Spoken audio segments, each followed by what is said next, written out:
Hey, what's up guys? This is Craig Pera from The Mindful Habit, and today I want to talk about infrastructure.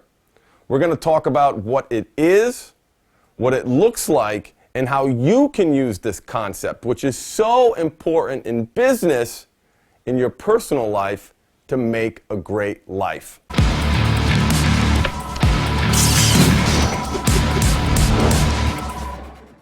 If you've watched any of my other videos, you know that we are creatures of habit, right?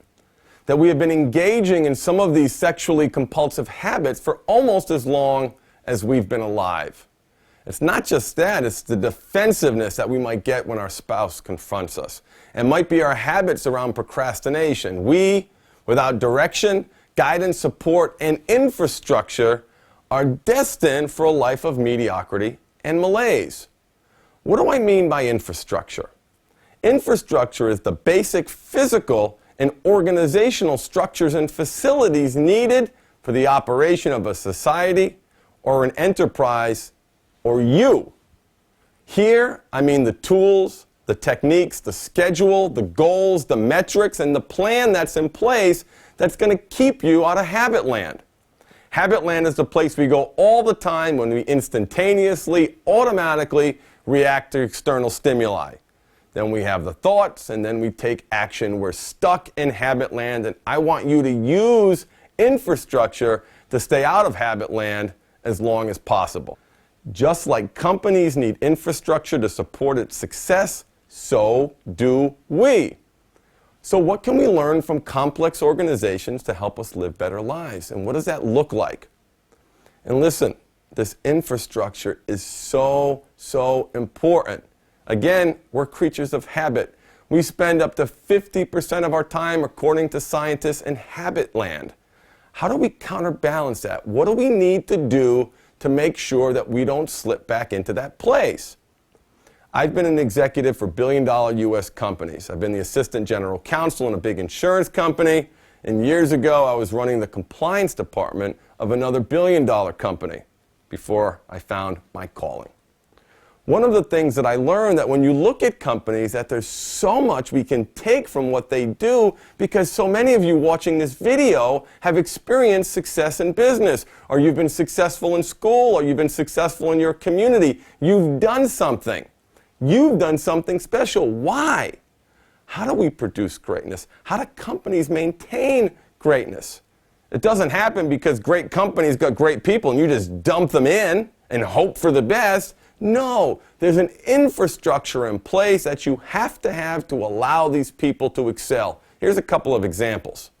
One of the things that I preach, how important it is for us people, not just companies, to have a strategic plan, for us to have a tactical plan to know where we want to go. You need goals, you need deadlines, you need metrics, and you need a plan. When we look at these 6 areas in our lives, career, finances, health, hobbies, relationships, and spirituality as you define it, what if we thought of all of these different categories as different departments in our lives? What does success look like? Then, of course, you get the basic question, how do you get it? For me, I have to do yoga. I've got a 3-level herniation and a bulge in my neck. I have to eat gluten-free. I have Crohn's disease. So I've created an environment around me where I've surrounded myself with great people. I have a plan. I exercise every day. I have structure. I have a morning routine. There's structure in my life, and so when you can think about the structure that you might have in your careers or in school, check it out. You've got quarterly performance reviews. You've got a boss monitoring your performance. You've got coworkers that are assisting you. And there are teams that are formed to help you, a human resource, to move forward. If you're in business, think about what infrastructure do you need, for example, to support your relationship with your partner. So what about date minute? 1 minute a day, we're going to give undivided attention to our partners. Why? Because that's important. 1 minute a day, 60 seconds of undivided attention. That's infrastructure. That's the plan that you need to keep moving forward.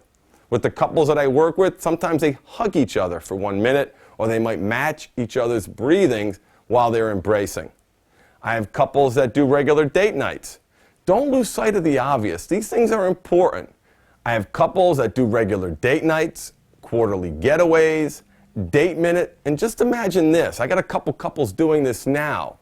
They're having monthly performance evaluations with each other. They've created scorecards that articulate what's important to them in the relationship, and they regularly connect to make sure that each other are meeting their needs. They ask themselves, how am I doing? Am I meeting your needs around safety? And I think the threshold question, the pinnacle question, are we happy? Are we in love? Are we enriching each other's lives?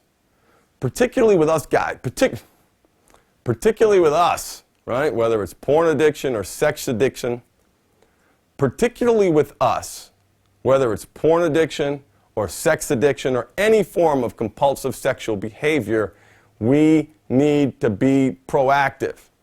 The moral of the story is to be proactive in what you want in your life.